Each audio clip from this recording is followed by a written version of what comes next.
difficultés africaines, les difficultés du continent, les difficultés des habitants du continent africain. Aujourd'hui, tout le monde s'en prend à la colonisation et voire même à la décolonisation et même à la politique actuelle de nos dirigeants et de tout le système qui sévit dans le monde politique particulièrement. Mais je ne sais pas s'il y a parmi tout ce monde, s'il y a ceux qui essaient de jeter un coup d'œil sur la vie d'avant de nos aïeux, de nos parents. Parce que personnellement, moi, c'est d'eux que je pointe. Pour moi, je pense que c'est eux. Ce sont nos aïeux qui sont à l'origine de tous les problèmes que vit l'Afrique. Parce que moi, jusqu'alors, je n'ai jamais compris. Peut-être vous comprenez mieux que moi. J'ai jamais su digérer le fait que quelqu'un vienne de loin, de surcroît,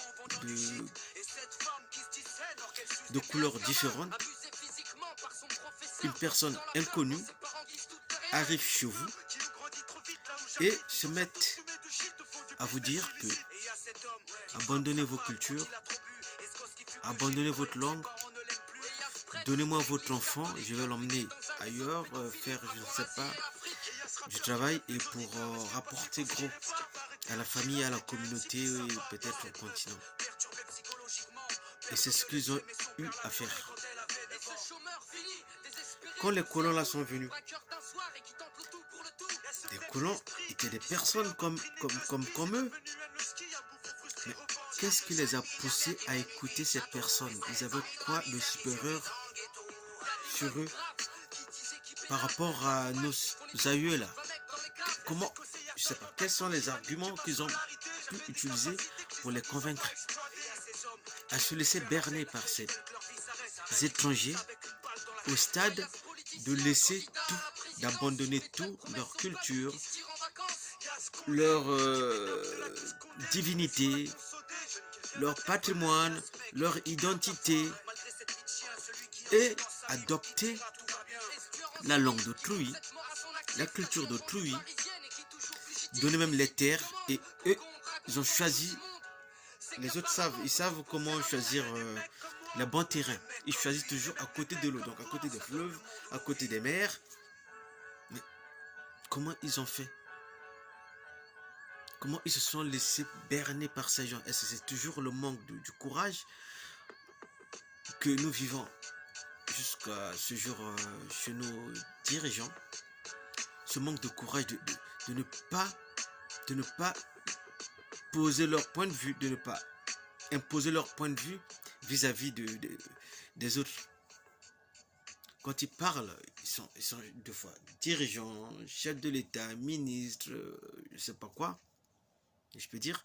Mais quand ils sont en face des autres, pourquoi ils ne peuvent pas se comporter en être humains comme leurs interlocuteurs? Pourquoi ne pas imposer son point de vue? Ils viennent chez vous, ils font tout ce qu'ils veulent. Donc quand vous allez chez eux, vous êtes dépourvu de tout. De tout. Vous devez travailler plus que... Même pas ça. Je ne peux pas aller sur les difficultés du monde actuel. Je veux d'abord m'arrêter sur le fait que les étrangers viennent chez vous. Une personne vient chez vous, vous demande d'abandonner votre langue, votre culture, tout, et s'impose en tant que colon. D'abord, ils sont venus. Ils ont envoyé d'abord les églises, je sais pas, les missionnaires, pour les amadouer. Et par après, ils ont envoyé leurs bras armés, donc les colons. Et tous ont été acceptés et voilà, acceptés et reçus dans leur maison comme des, je sais pas, comme des dieux, je sais pas, jusqu'à ce que, en fait, c'est cette humiliation-là qui continue jusqu'à aujourd'hui. Pour moi, dans, dans ce livre, moi j'ai essayé de critiquer la position de nos aïeux.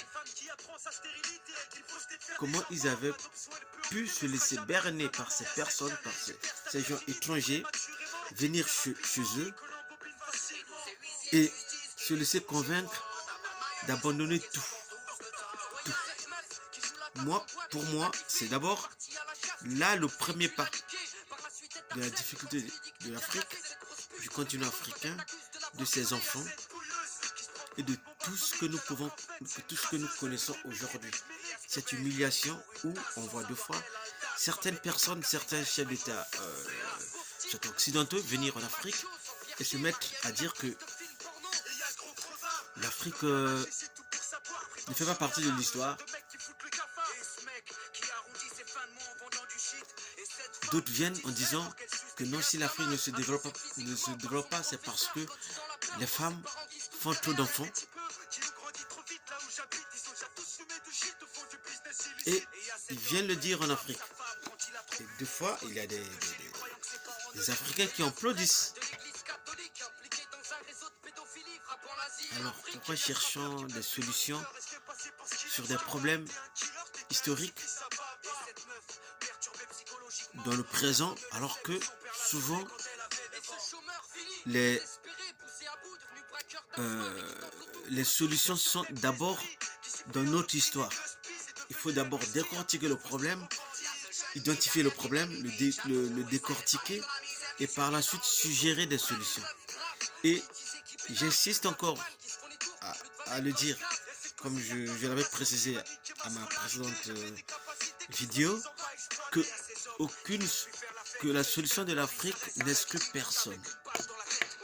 Personne. N'est-ce que personne. Je veux qu'aujourd'hui nous commençons d'abord par ça, par ce problème de l'histoire. Condamnons d'abord nos aïeux qui ont été trop laxistes, qui ont été trop ouverts.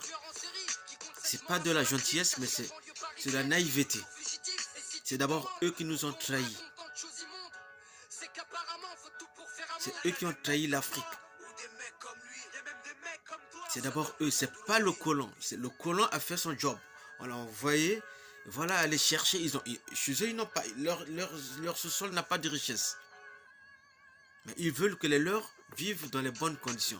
Ils sont obligés d'aller chercher l'argent partout où se trouve. Ils ont atterri en Afrique.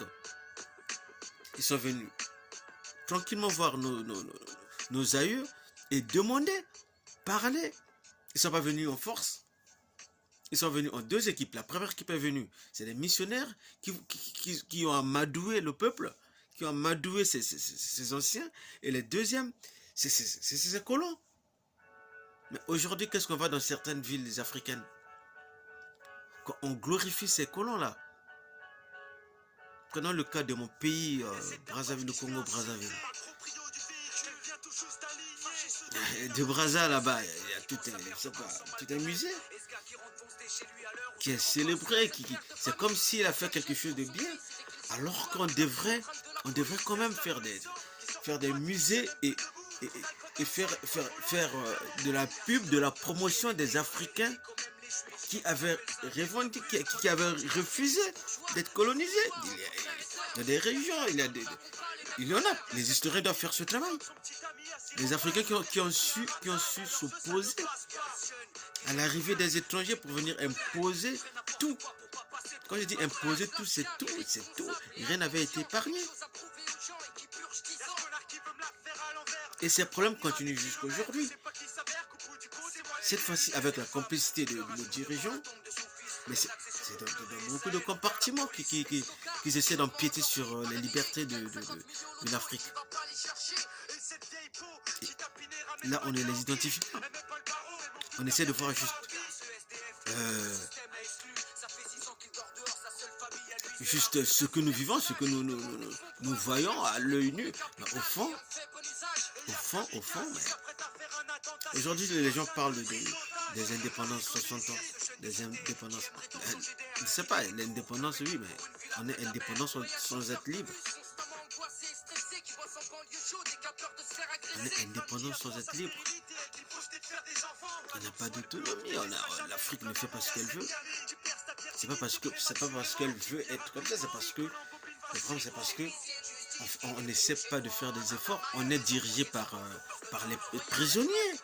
Ils sont des prisonniers occidentaux. Aujourd'hui, je vous dis que Ibeka est content d'être dans les mains de cette junte militaire. Parce qu'ils l'ont délivré. Ils l'ont délivré de la prison où il était. Ces gens-là, c'est des prisonniers. C'est des prisonniers de l'Occident. Ne les appelez même pas des valets. Ce pas des valets. Ce ne sont pas non plus des préfets, comme certains le disent. Mais c'est des prisonniers. Ils vivent l'enfer. Ils ont été recrutés, comme je l'ai toujours expliqué ici, dans les écoles, dans les universités occidentales, universités de l'étranger. Aujourd'hui, la Chine le fait, la Russie le fait également. Quand vous étudiez chez eux, vous êtes brillant, ils vous recrutent de là. Ils vous recrutent depuis chez eux. Et ils vont vous suivre jusqu'à ce qu'ils vous hissent à la tête de vos États. Et vous allez travailler pour eux. C'est comme ça. C'est un système qui est établi comme ça. Et la Chine en fait maintenant là.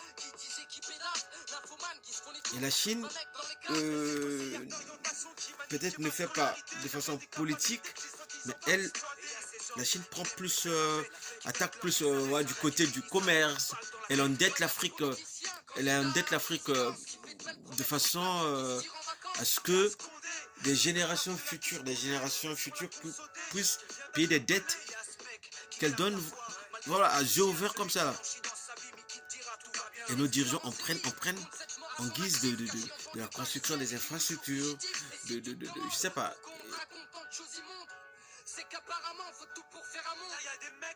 Essayons quand même de faire quelque chose.